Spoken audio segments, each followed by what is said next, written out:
Olá, irmãos. Eu vou comentar um pouco sobre o debate que eu tive aí com o Fábio Sabino, professor de grego e hebraico e tal.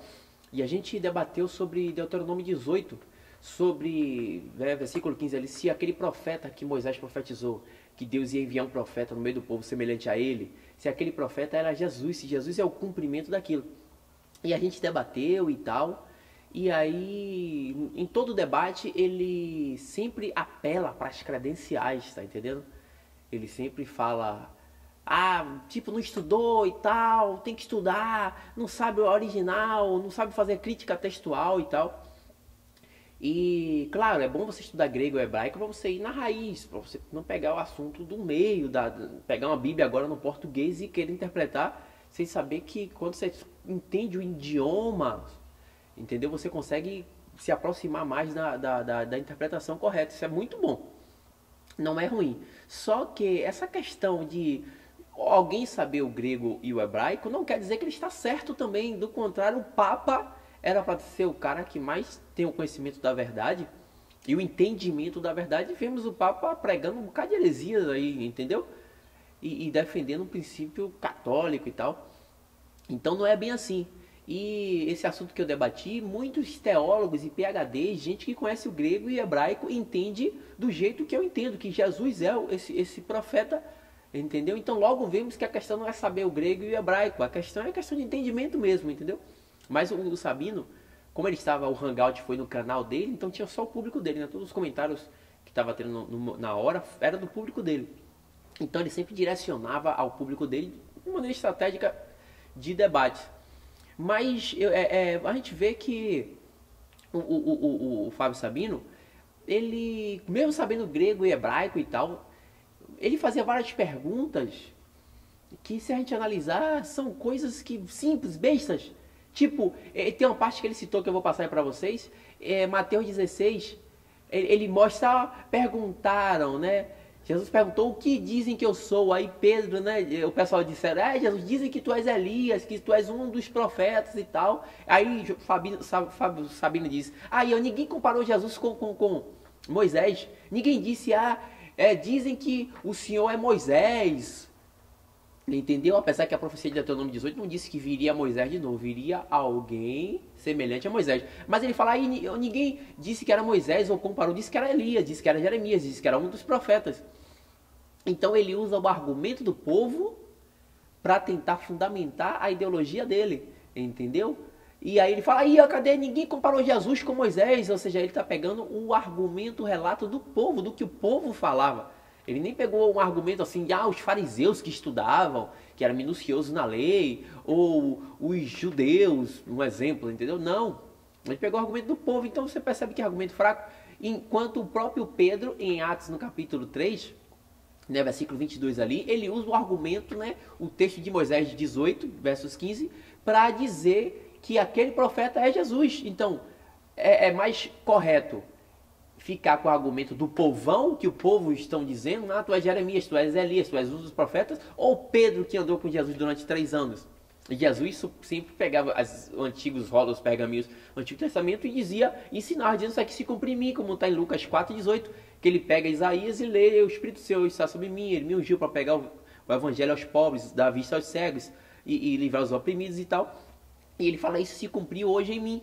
Como em Lucas mesmo 24, versículo 27, aqueles 2 jovens que estavam indo à aldeia caminho, né, chamada Emaús, e Jesus, diz a Bíblia, começando por Moisés e passando por todos os profetas, lhes explicava, lhes expunha o que em todas as escrituras constava a seu respeito. Então Jesus ensinava assim, isso aqui consta sobre mim, isso aqui, quando alguém falou, lembra aquele profeta, lembra aquela profecia? Estava falando sobre o Cristo e tal. Ele falava isso. Então Pedro bebeu desse berço e pregava isso, ensinava isso. Então eu vou ficar com o argumento de Pedro do povão. Em Mateus 16, 13, olha que interessante, perguntaram assim para Jesus, quem dizem os homens ser o filho do homem? Aí, se Jesus, olha só que interessante, só em cima desse versículo aqui, se Jesus realmente é a semelhança de Moisés, por que ninguém comparou Jesus com Moisés? O próprio Jesus perguntou, quem dizem os homens ser o filho do homem? Aí, o que a população dizia? Uns dizem que tu és, vamos lá, Um diz que tu és João Batista, Elias, outros Jeremias, ou um dos profetas. Interessante. Citar o nome de João Batista, Elias, Jeremias, mas não citar o nome de Moisés. Pegou o argumento do povo, então você percebe que é argumento fraco. Enquanto o próprio Pedro, em Atos, no capítulo 3, né, versículo 22 ali, ele usa o argumento, né, o texto de Moisés 18, versos 15, para dizer que aquele profeta é Jesus. Então, é mais correto ficar com o argumento do povão, que o povo estão dizendo, tu és Jeremias, tu és Elias, tu és um dos profetas, ou Pedro que andou com Jesus durante 3 anos. Outra coisa que Moisés, que Sabino fala, o Deuteronômio diz que esse profeta que viria semelhante a Moisés, quem não ouvisse esse profeta morreria. E aí ele diz, quem foi que eu não creu em Jesus, não ouviu Jesus e morreu no ato, eu quero no ato. Quem disse no Antigo Testamento, esse texto de Deuteronômio 18, que quem não ouvisse ia morrer no ato? Ele já está acrescentando nas palavras dele. No Antigo Testamento, Deus levantou vários profetas que falavam da parte de Deus, o pessoal não ouvia e matava muitos profetas. Batia, fazia, acontecia. E às vezes depois de décadas, entendeu? Anos, para Deus punir aquele pessoal e tal. Então você não vê morrendo no ato, entendeu? Vê só aquele caso de que a terra se abriu e tal, um caso específico. Mas que foi com Moisés, mas você não vê os outros profetas morrerem no ato. Tá entendendo? E Jesus é a mesma coisa, muita gente não viu Jesus. E Jesus, eu acho que no final de Mateus, ele disse que, ó Israel, como eu quis proteger vocês, como a galinha, né, debaixo das suas asas protege os seus filhos, seus pintinhos e tal. E ele supostamente estava falando que havia uma grande perseguição ali. E depois, no ano 70, né, o general Tito invade, né, e destrói Israel, o templo e tal, escravizam eles e etc. Então, não morreram no ato, mas depois aconteceu aquilo ali. Outra coisa interessante que Sabino fala, quando Moisés estava escrevendo, vai vir um profeta semelhante a mim, ele tinha o conceito que era Jesus, ele tinha, eu entendo que não tinha, para mim ele não tinha, mas ele quer pegar isso para dizer, então, como é que era Jesus se ele não tinha? Entendeu? Velho, a questão de ele escrever e entender ou não que é Jesus, ou nem saber o que é que ele está profetizando, isso não quer dizer que seja ou não Jesus. Veja Daniel. Daniel, ele começa a ter visões e tal, ele escreveu as visões, está no livro, e ele pergunta qual o entendimento, qual a interpretação dessas visões, e o anjo disse, Daniel, isso não é para você, isso é para o tempo do fim. Leia Daniel capítulo 12, entendeu? É para o tempo do fim, não é para você. Muitos profetas falaram coisas que era séculos depois que não era para ele. Então muita gente falaram coisas que nem sabia o que estava falando, porque a profecia, ela nunca foi dada por vontade humana, a verdadeira profecia. Mas homens santos falaram da parte de Deus, movidos e guiados pelo Espírito Santo. Entendeu? Então ele não precisa saber ou não para que ela seja verdadeira. Outra coisa que Sabino fica falando toda hora, conhece grego e hebraico e dá uma de conhecedor, tem muito conhecimento sim do grego e hebraico, isso não quer dizer que sabe a Bíblia toda e que tem entendimento. Ele não disse que sabe a Bíblia toda, entendeu? Mas muita gente coloca o cara como, entendeu? E você vê Sabino nos vídeos dele, ele fala cada coisa fraca, besta, cada argumento fraquinho, entendeu? Ele tem um conceito de fé totalmente errado, e o pessoal dele que segue ele também, entendeu? Nas escrituras, na Bíblia, tem várias partes que fala a palavra fé. E tem vários tipos de conceitos ali, dependendo do contexto. Mas um desses contextos, né, desses conceitos, é que fé é quando você entende ou crê em algo baseado em argumentos sólidos e racionais. Argumentos que têm fundamentos, baseado em fundamento. Tanto é que em Hebreus, no capítulo 11, a partir do versículo 1, o escritor Hebreus ele dá uma definição de fé. Ele fala, a fé é o firme fundamento, entendeu? Das coisas que se espera e a convicção de fato das coisas que não se vê. Então ele fala de firme, de fundamento, de convicção, de fato. Ele fala a palavra fato e contra fatos não há argumento. Então você vê essas 4 palavras fortes: fundamento, convicção, fato, firme fundamento. Ele usa isso, entendeu? Esse é a definição de fé. Só que a definição, quando você fala, eu creio, eu tenho fé, o Sabino e a maioria do pessoal que segue ele fala: ah, você crê, eu não tô falando de crença, ah, você tem fé, eu tô falando de fundamento, mas fé é o firme fundamento. Entendeu? Pelo amor de Deus, eu bati na tecla, falo no debate e o cara não consegue me entender. Entendeu? Se o cara tem muito conhecimento, é um sábio e tal, ainda que alguém fala até errado, ele fala: não, eu te entendi, pode prosseguir.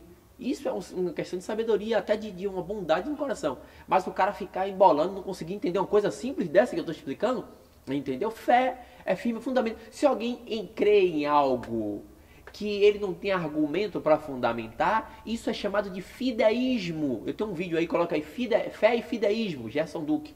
É fideísmo, é uma crença baseada em falácias, entendeu?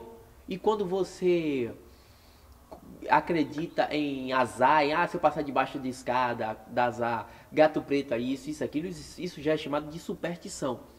Há uma diferença de fideísmo para superstição. Então, o que acontece? O Sabino, ele não entende isso, entendeu? Ele não entende, ele fala: não tô discutindo fé, toda hora fica batendo, não tô discutindo fé, o pessoal fica: eu creio, a minha fé, minha crença, ridicularizando quem fala fé, eu creio, entendeu? Porque ele não entende o significado e o conceito da palavra fé, tá entendendo? Aí fica assim, mas se ele entendesse, ele ia parar de ficar desfazendo dessa palavra e desfazendo de quem usa eu creio, eu tenho fé. Tá entendendo? Eu tenho fé, mas a minha fé, ela é baseada em argumentos sólidos e racionais. Paulo fala em Romanos 10:17 que a fé vem pelo ouvir e ouvir a palavra de Deus. Ele estava falando ali do Logos. Ouvir o Logos de Deus, entendeu? E o Logos é onde vem a palavra razão, quer dizer razão, ou a palavra lógicos, entendeu? A questão lógica, razão, entendeu? A fé vem pelo ouvir e ouvir a razão, entendeu? Isso é fé. Primeiro você ouve um argumento, né? Fé não é, eu escolhi acreditar nisso aí, então acredito. Não, isso pode ser uma superstição ou pode ser um fideísmo, um argumento que não tem fundamento.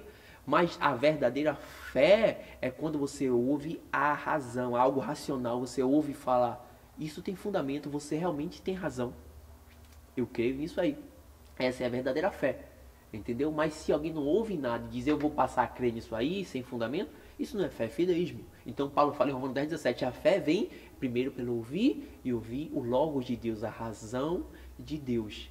A fé é o firme fundamento das coisas que não se veem e a convicção de fato das coisas que se espera. Então, o Sabino tentou ridicularizar essa palavra aí, não entende. Espero que ele possa aprender sobre essa palavra para não perder tempo e ficar toda hora: eu não creio, eu tenho fundamento. Você crê, você ridicularizando quem usa essas palavras. Mas é isso aí. O pessoal que discorda, que fica fazendo chacota e tal, que Jesus não é aquele profeta, eu convido você para a gente participar de um debate aí, para a gente debater aí. Vamos formar um hangout, eu e você, com a ordem, a gente debate sobre esse assunto. Eu vou pegar mais argumentos ainda, você pega os seus argumentos no original, quem for, os discípulos de Sabino, ou alguém que segue e entende como ele quer. Em vez de ficar ridicularizando, vamos debater sobre esse assunto, entendeu? Pra gente chegar cada vez mais ao entendimento do que é verdadeiro. E o escritor dos Hebreus, eu termino citando esse texto que é muito lindo, porque eu prefiro entender e dar mais crédito aos apóstolos, assim como Pedro, que andou com Cristo e aprendia com Cristo, do que crer no relato da multidão, né? Como o Sabino disse, a multidão, pessoal, não tinha Jesus, não comparou Jesus como Moisés, ele está seguindo o exemplo da multidão. E Pedro, em Atos 3:22, disse que o profeta que Moisés profetizou tal, usando ali para mostrar que era o Cristo. Então fica o argumento dos apóstolos que andaram com Cristo, tá entendendo? E os discípulos dos apóstolos, como Policarpo e entre outros, eles eram mais dignos de credibilidade, porque andaram com os apóstolos que andaram com Cristo. Depois que os discípulos dos apóstolos morreram no século I ali, aí chegou um momento que ninguém era mais de ninguém, entendeu? Mas eu fico com isso aí. E Pedro, ele fala em segunda carta dele, no capítulo 1, a partir do versículo 16, ele fala: nós não damos a conhecer, ou seja, não fizemos vocês conhecer o poder e a vinda do Senhor e Salvador Jesus Cristo, seguindo fábulas engenhosamente inventadas. Mas nós mesmos fomos testemunhas oculares da sua majestade. porquanto ele recebeu de Deus honra e glória, quando pela glória excelsa lhe foi dirigida a seguinte voz: este é meu filho amado, a quem me comprazo, a quem tenho prazer. E nós ouvimos essa voz quando estávamos com ele no Monte Santo. Por isso temos mais firmada as palavras dos profetas do Antigo Testamento, e vós fazei bem em atendê-las, assim como a luz que brilha em lugar escuro, até que o dia amanheça e a estrela da alva nasça em nossos corações, sabendo que primeiramente que nenhuma profecia da Escritura é de particular explicação, elucidação, porque nenhuma profecia foi dada por vontade humana, mas homens santos falaram da parte de Deus, guiados pelo Espírito Santo. Eu fico com Pedro, eu fico com o relato dos apóstolos, porque é muito mais racional, correto, lógico eu ficar com o relato dos apóstolos do que com o relato de qualquer teólogo do século XXI que vem dizer os apóstolos entenderam errado, eu é que estou entendendo certo. Eu não fico.